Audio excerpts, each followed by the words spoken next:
트럼프가 인터뷰는 되게 공격적으로 하지만 암호화폐에는 우호적인 스탠스를 가지고 있다. 트럼프가 결론적으로는 당선되면 호재다라고 그냥 일단 말씀드릴 수 있을 것 같아요. 그래요?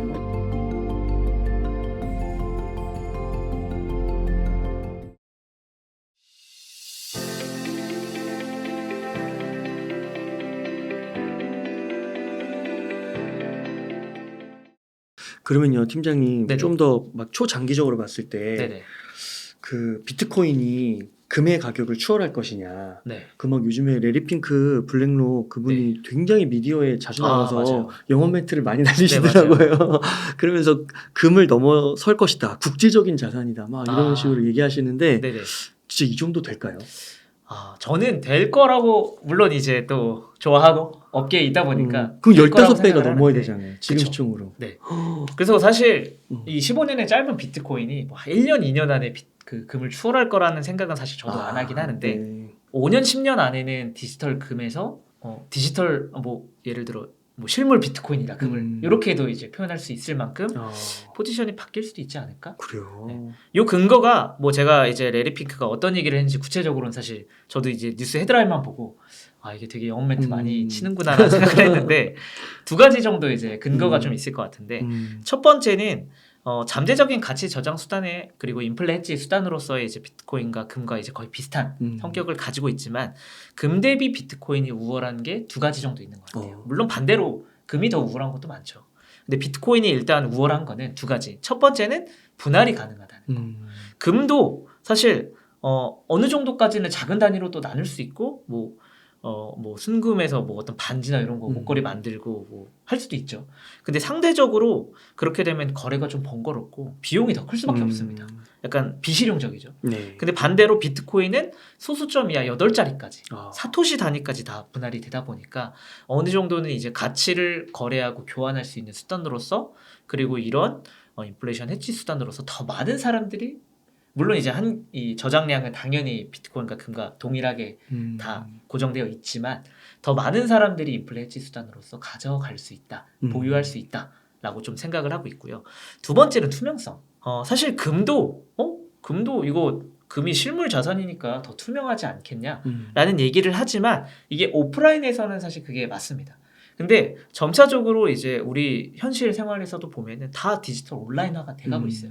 그렇게 되면 금도 디지털 거래나 온라인 거래가 지금도 활성화돼 있지만 더 많은 수단으로서 활성화가 될 수 있다라는 관점에서 보면은 금은 어느 정도는 좀 조작이나 혹은 뭐 진위 여부를 사실 오프라인에서 보면 당연히 알 수 있겠지만 온라인에서는 사실 그게 조금 글로벌이나 거래적으로 봤을 땐 좀 쉽지 않은데 비트코인은 어쨌든 조작하기 어렵고 위조가 사실상 거의 불가능한 수준까지 지금 비용이 왔기 때문에 이런 부분에 있어서는 비트코인이 좀 더 금보다 더 우월하기 때문에 아무래도 이런 불투명성 그리고 비트코인의 투명성 덕분에 금보다는 비트코인이 조금 더 우월한 위치가 되지 않을까. 물론 단기간에는 그렇게 되지 않을 것 같고요. 한 5년, 10년은 더 있어야 되지 않을까 이런 생각을 하고 있습니다. 야, 그 비트코인에 그래도 잠재 가능성이 있으니까 그런 얘기들이 할 수 있는 거잖아요. 그쵸. 내러티브 썰을 풀 수 있는 거잖아요. 맞습니다. 제가 얘기하는 게 제 혼자만의 생각이 아니라 저기 미국의 JP 모건이나 마네크나 이런 데도 비슷한 얘기들을 많이 해요. 그러니까. 네, 저도 거기서 이제 많이 공부를 하고 리서치하고 이제 이런 것들을 좀 종합하다 보니까 그런 식으로 좀 나오는 것 같습니다. 그 지금 봤을 때 뭐 주식 시장이나 네네. 뭐 부동산 시장이나 채권 시장이나 이렇게 자산 시장이 많잖아요. 또 네네. 증권가에도 계셨고 네네, 전통적인 맞습니다. 금융가에도 보셨을 때 네. 비트코인이 상대적으로 가장 매력적인가요?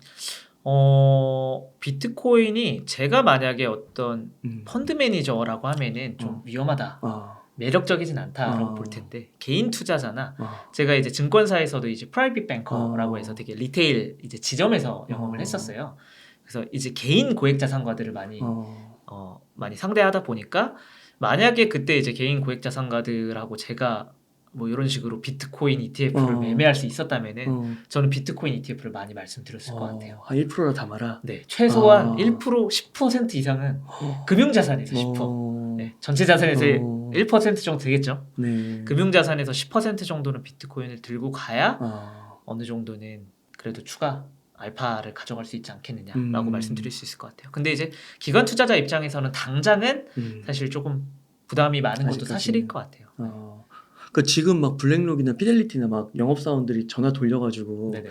야, 전화 돌리는 것도 있고 자산가분들이 연락 줘서 네네. 늦자고 이거 담자고 네. 비트코인 그랬더니 그 이제 담당하시는 분들이 네. 오히려 몰라가지고 아. 이 상품을 맞아요. 지금 매뉴얼 공부하고 있으다고 뭐 또 그러기도 한다고 하더라고요. 그럴 수 있습니다. 충분히 이게 또 뭐 암호화폐든 이 뭐 엑시스를 하든 비즈니스에서 엑시스를 하든 사실 이 자산가들의 연령대가 좀 이게 약간 낮아지고 있어요. 아 그래요? 네. 뭐 사실 미국에 보면은 젊은 자산가분들도 굉장히 많고 우리나라도 사실 뭐 코인으로 부자 되신 젊은 자산가분들도 되게 많은데 어찌 됐든 이런 분들은 사실 이 새로운 것들이 가져오는 내러티브가 굉장히 강하다고 믿고 계시는 분들이 많거든요. 아무래도 디지털에 또 익숙하고 이 비트코인을 비롯한 암호화폐가 주창하는 탈중앙화나 네. 이런 것들에 대한 것도 되게 받아들이는 게 많다 보니까 아무래도 블랙록이나 뭐 이런 JP 모건이나 이런 시티뱅크나 이런 데서도 이 금융 상품을 부랴부랴 빠르게 이제 추진한 것도 이런 고객들의 니즈가 있었기 때문에 결정한 거라고 저는 생각을 해요. 네.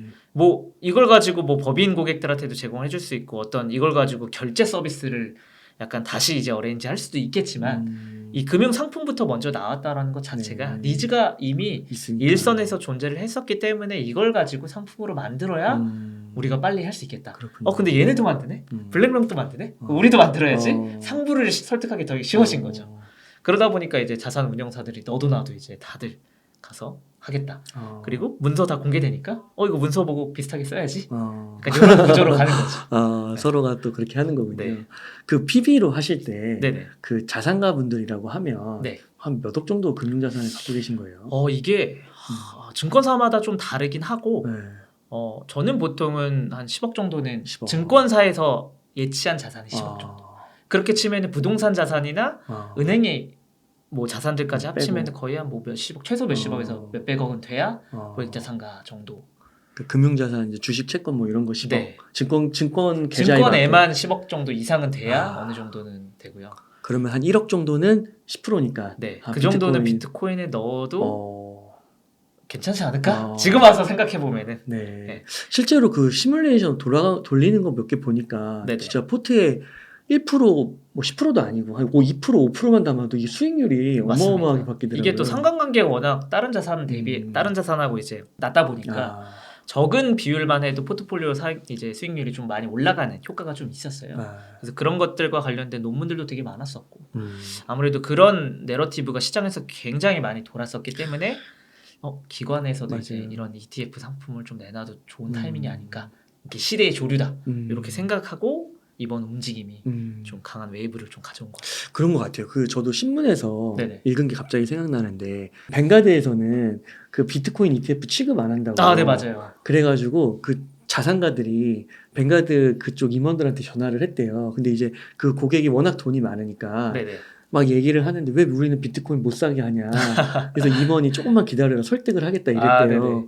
그런데 이제 그 임원이 그 화가 나니까 빨리 지금 사야 되는데 그랬더니 저도 사실은 저도 비트코인 사고 있는데 그래서 설득 중이라고 조금만 더 기다려달라고 막 그랬다고 네네. 하더라고요. 맞습니다. 그러니까 그만큼 이제 요구가 있었을 수도 있다. 그쵸. 그걸 빨리 대응해서 뭔가를 공급해 주는 게 사실 증권사의 저도 그 근무할 때 고액자산가 분들한테 뭐 주식이나 사실 주식은 뭐 워낙 많이 정보가 공개되어 있다 보니까 그런 것들은 좀 어려웠는데 좋은 상품들을 또 공급하는 게 일이었거든요.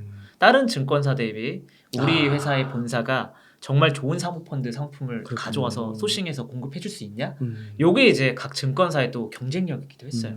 그래서 우리 회사가 되게 좋은 상품 가져오면은 빨리 이걸 가지고 고액자산가 분들은 사실 시간이 또 이제 돈이다 보니까 그런 분들의 시간을 아껴주고 좋은 상품을 소싱해 주는 게 되게 미덕이었는데 뱅가드가 사실 그러한 좀 난처한 상황을 겪다 보면은 고액자산가들이 우리 딴 데 갈게 이렇게 이제 나와버릴 수도 있다는 맞아요. 거죠. 계좌 해지시킨다고. 그렇죠. 고액자산가들이 또 혼자만 빠져나가는 게 아니라 이 네트워크가 돼 있잖아요. 그렇구나. 또 같이 이탈을 해버리면 사실 문제다 보니까 그래서 운용사들이 다 같이 어찌됐든 우리가 수수료는 좀 높을지언정 들고는 있어야 된다.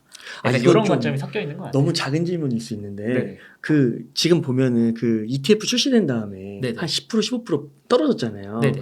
그럼 만약에 그때 자산가들 블랙록에 있으신 분들이 이렇게 사신 거예요. 네. 사들인 거예요. 네네. 근데 그 다음날 10%가 떨어진 거예요. 네. 그러면 막 그런 분들도 욕하시나요? 이게 근데 어. 물론 사바사 케바케 다 다르겠지만 네. 웬만한 고액자산가분들은 별로 신경 많이 안 쓰셨어요. 아 그래요. 네. 10% 떨어진 것 가지고는 대신에 근데 떨어진 이유에 대해서 설명을 해주지 않으면 그걸 더 싫어하세요. 아. 그러니까 오르든 떨어지든 이 어떤 이유를 너가 알아야 내 자산을 관리해주는 사람으로 인정을 해주는데 떨어졌다고 무서워서 전화를 못해. 아. 찾아가질 못해라고 하면 더 신뢰가 떨어지는 법이죠. 그렇군요. 그래서 어떤 사실 사회도 그렇잖아요. 어떤 잘못을 했을 때 잘못은 사실 누구나 할 수 있습니다. 네. 어떤 분석이든 어떤 예측이든 아니면 어떤 업무상의 실수든 누구나 할 수 있는데 진정성 있는 사과와 재발 방지 그리고 왜 우리가 지금 실수를 했고 앞으로는 이렇게 하지 않겠다라는 진솔한 그런 반성문 정도만 있어도 사실 너그러워요. 생각보다 이게 많이 현대가 좀 각박해지긴 했지만 너그럽습니다. 그리고 고액자산가분들이 더 넓어요. 10% 금융자산의 10%가 사실 일반인의 뭐 1억에서 뭐 15% 떨어지면 1,500만 원 떨어진 거잖아요. 그럼 이제 사실 뭐 기분은 당연히 안 좋긴 하겠지만 그걸 티로 내지 않으시는 분들이 약간 고액자산가 분들이세요. 물론 이걸 당정적으로 그들의 성격은 이럴 것이다라고 예측하긴 뭐 말씀드리는 건 아니지만 상대적으로는 좀 그런 분들의 비율이 좀 낮았다. 근데 왜 떨어졌는지 그 이유에 대한 분석은 반드시 말을 해줘야 된다. 아 그렇군요. 네, 이런 게 좀 있었습니다. 네. 팀장님 그러면 이제 4월이 네네. 큰 이제 호재 중 하나가 기대하는 호재 중에 하나가 반감기잖아요. 네네. 혹시 반감기 효과를 조금 이렇게 정량적으로 나오는 네네. 그런 게 좀 있을까요? 사실 제가 그래서 좀 정리를 해왔는데 이게 네. 숫자가 좀 커서 제가 이걸 좀 네네네. 보면서 말씀드려야 될 것 같아요. 네, 너무 좋습니다. 이걸 외우려고 했는데 잘 안 외웠어요. 첫 번째 네. 반감기 때 네. 6개월의 수익률이 990%였습니다. 와, 그리고 1년 후의 수익률이 8,583%. 와. 이 정도가 이제 첫 번째 반감기였고요. 두 번째 반감기가 6개월 후에 46%. 좀 낮죠, 생각보다. 근데 1년 후에 330%. 오. 1년 6개월 후에는 2,599%. 이야. 그리고 세 번째. 최근에 이제 4년 전에 이제 일어났던 반감기는 6개월 후에 112%. 그리고 1년 후에 544%. 와. 그리고 1년 6개월 후에는 676%. 와. 이게 사실 약간 들쑥날쑥 할 수는 있겠지만 생각해보면은 반감기 이후에 6개월부터 1년 6개월까지의 수익률이 가장 좋았다라는 게 기존의 이제 패턴이고요. 물론 과거의 패턴이 미래에도 반복될 거라는 보장은 100%가 아니기 때문에 어느 정도 유의를 해야 되지만 이런 레퍼런스를 가지고 확률적으로는 그래도 상승을 할 수 있겠다라는 생각을 할 수 있죠. 다만 이 가격 자체가 사실 예전에 비트코인 한 첫 번째 반감기 뭐 한 12년 전에는 가격이 워낙 낮았기 때문에 8,500% 오케이. 그렇죠. 그 다음에 뭐 두 번째는 뭐 2,500% 오케이. 네. 3년 차 때는 급격하게 떨어져 676%. 그럼 네 번째 반감기 때도 반감기 효과가 있긴 하겠지만 예전 반감기 대비해서는 아무래도 임팩트, 상승폭이 좀 그거보다는 많이 줄지 않을까? 그리고 외생 변수가 과거보다는 더 이제 좀 혼란스럽기 때문에 이 기간도 살짝 변동될 수 있겠다라는 생각을 좀 하고 있죠. 그래서 약간 확률적으로 좀 접근을 해야 되는 것 같고요. 포트폴리오적으로 좀 접근을 해야 되는 거죠. 또 혹시나 이제 그렇게 생각해 볼 수도 있을까요? 만약에 이제 그때는 전 세 번째 반감기까지는 개인 투자의 장이었잖아요. 네네. 근데 이번 반감기는 이제 ETF를 통해서 네네. 기관들의 자금도 들어오고 그러니까 개인과 기관이 공존하는 거잖아요. 네네. 그러면은 또 이게 약간 퍼센트가 좀 달라질 수도 있겠다. 그럴 수도 있을 것 같아요. 이게 개인적으로는 ETF 승인이 좀 더 빨랐으면은 그 기관들의 진입이 조금 더 유의미하게 들어올 수 있을 것 같은데 사실 올해 이제 1년 1000년 차가 좀 변수로 좀 작용할 수 있겠다. 그리고 과거에도 기관이 좀 투자를 하긴 했었을 텐데 물론 이제 뭐 큰 은행들이나 뭐 미국의 저기 유수의 자산운용사들은 물론 이제 어떻게 샀겠지만 그냥 작은 이제 헤지펀드나 이런 데들은 그냥 뭐 그런 거 구분 없이 그냥 샀을 거잖아요. 그래서 기관이 어쨌든 살 수 있었던 거는 이번에도 물론 긍정적으로 작용을 하겠지만 상대적으로 임팩트가 클까라는 의문은 좀 있습니다. 네. 그래도 뭐 연말까지 아까 보셨을 때 뭐 100K 정도 넘을 수 있을 것이다. 네, 넘었으면 좋겠습니다. 그렇게 보시는 거고요. 네네. 그러면은 그 연말에 네네. 또 많은 분들이 우려를 하시는 게 네. 최근에 발언도 있었고 공화당 트럼프 네, 트럼프. 당선 확률이 높은데 막 CBDC 없애버리겠다. 맞아요. 암호화폐 뭐 제거하겠다 뭐 이러는데 네. 그러면 이거 100K의 전망이 어두워지는 게 아니냐. 네, 그쵸. 물론 이제 음. 제가 사실 미국 정치에 대해서 막 굉장히 해박하고 이런 건 좀 아니긴 해요. 좀 한정적이긴 하지만 그래도 이제 뭐 밖에서 이제 많이 공부를 해온 상황에서 보면은 트럼프가 결론적으로는 당선되면 호재다 라고 그냥 일단 말씀드릴 수 있을 것 같아요. 그래요? 네. 이게 트럼프의 성향이 어. 정치적인 성향이 되게 다른 정치인들보다 되게 들쑥날쑥합니다. 어. 이게 보면은 트럼프가 거의 일관적인 스탠스를 가져간 게 하나의 미국 정도이고 나머지는 다 말을 바꿔. 되게 즉흥적인 사람이고 이게 그 JP 모건의 제이미 다이머 이제 이상으로 되게 말을 많이 바꾸는 사람인데 제이머 다이머도 많이 바꾸죠. 많이 바꾸죠. 뭐 비트코인 블록체인 싸잡아서 욕했다가 블록체인은 좋은데 비트코인은 별로다. 그렇구나. 근데 뒤에서는 이제 승인해주고 이런 거 보면은 되게 들쑥날쑥한 사람들인데 트럼프가 사실 그 정점에 좀 있는 사람이 아니냐라는 생각을 저는 좀 하고 있습니다. 그래서 말씀하신 대로 며칠 전에는 내가 당선되면은 이거 CBDC 절대 발행 불가능해. 그리고 돈이 아니고 이게 돈이 아니야. 허공에서 그냥 발행하는 비트코인과 다른 암호화폐의 펜이 아니야 나는. 나는 진짜 돈만 신봉해. 그리고 뭐 규제되지 않은 암호화폐 자산은 불법적인 마약이나 이런 다른 불법 활동들을 촉진할 수 있어. 실제로 자기 이더리움도 팔았더라고요. 그게 문제가 사실 이미 표면적으로는 보면은 이 뉴스만 보면은 이거 트럼프가 되면은 이 자식 엄청나게 강압적으로 뭔가 할 것 같은데라고 생각을 해볼 수 있지만 데이터를 또 봐야 돼요. 네. 이게 데이터라고 하기에는 조금 약간 애매하지만 레퍼런스가 말씀하신 대로 트럼프가 이미 이더리움이나 암호화폐를 이제 수십억 보유를 하고 있다가 판매를 했었고 그리고 추가적으로 본인의 캐릭터가 그려진 NFT를 판매해서 돈을 또 벌었어요. 그래요? 네. 이게 아시는 분들은 아시겠지만 트럼프를 마치 슈퍼히어로처럼 묘사한 그 만화 코믹스 이미지를 가지고 트레이딩 카드처럼 이제 NFT를 만들어서 미국에서 이제 판매를 했었어요. 그래요. 근데 저는 처음에 그거 봤을 때 야 이거 트럼프 가지고 이거 스캠 사기치는 거다라고 생각을 했는데 진짜 트럼프의 승인을 받아가지고 그래요? 발행한 거더라고요. 그래서 아니 앞으로는 이렇게 말을 하는데 뒤로는 이미 암호화폐와 비트코인과 NFT를 잘하는 정치인이구나. 라는 생각이 들어서 제가 몇 가지 찾아봤는데 미국의 이제 암호화폐 거래소인 코인베이스에서 요새 하는 게 뭐냐면은 이제 대선이 다가오다 보니까 입법 활동을 되게 많이 해요. 입법 활동이라는 게 미국 정치적으로 우리가 생각하는 이 규제의 방향성이나 어떤 정책을 정치인이 밀어줄 수 있도록 암중으로 노력하는 뭐 어떤 로비가 될 수도 있고 아니면 어떤 활동이 될 수도 있고 아니면 그냥 쉽게 말해서 우리가 이 크립토 투자하는 미국인들의 성명 그 100만 개를 모아왔어. 이거 다 허용해 달래.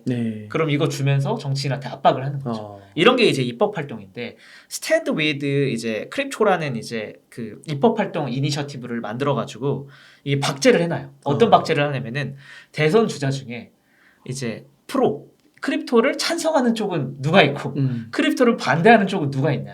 그래서 이거 인터넷에 한번 찾아봐서 들어가 보시면은 찬성하는 크립토 정치인은 3분이 있고요. 반대하는 정치는 1분밖에 없습니다. 대선 후보 중에. 그게 찬성하는 쪽에서 이게 strongly supportive라고 이제 극도로 이제 크립토에 찬성하는 사람이 2명. 로버트 케네디랑 이제 그 성함이 뭐더라? 그 미국의 하원 의원 중에 딘 필립스라는 분이 strongly supportive고요. 트럼프가 당당하게 supportive라고 붙여져 있어요. 그렇군요. 이런 걸 보면은 어쨌든 코인베이스가 분석하기로 트럼프가 인터뷰는 되게 공격적으로 하지만 암호화폐는 우호적인 스탠스를 가지고 있다라고 좀 보고 있고 이 반대파 중에서 조 바이든이 이제 딱 당당하게 명시가 돼 있습니다.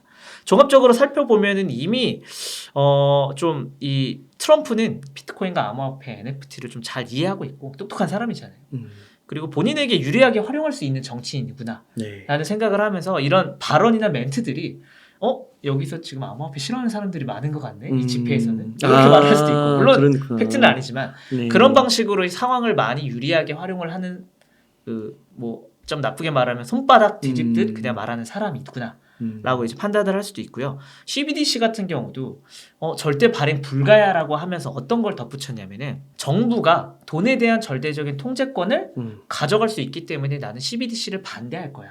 요거를 뒤집어 보면은 비트코인을 비롯한 암호화폐가 추구하는 가치랑 거의 비슷해요.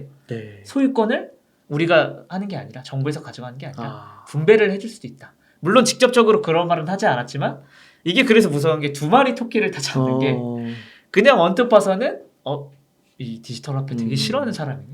근데 자세히 보면은 CBDC가 정부가 통제권을 가져가는 되게 중앙화된 방법이기 때문에 나는 거부할 거야. 그럼 오히려 비트코인이나 다른 이제 프라이빗 체인이 아니라 퍼블릭 체인에서 발행된 스테이블 코인들을 좀 더 좋아할 수도 있는 거. 그게 워낙 왔다 갔다 하는 사람이기 때문에 트럼프가 조금 어떻게 될지는 사실 저도 뭐 100% 말씀드리기는 어렵지만 그래도 아직까지는 크립토의 서포티브 친화적인 정치인이다. 그래서 결론은 호재다. 어제다. 이렇게 좀 정리할 수 있을 것 같아요. 말씀을 너무 잘하시네요. 아니.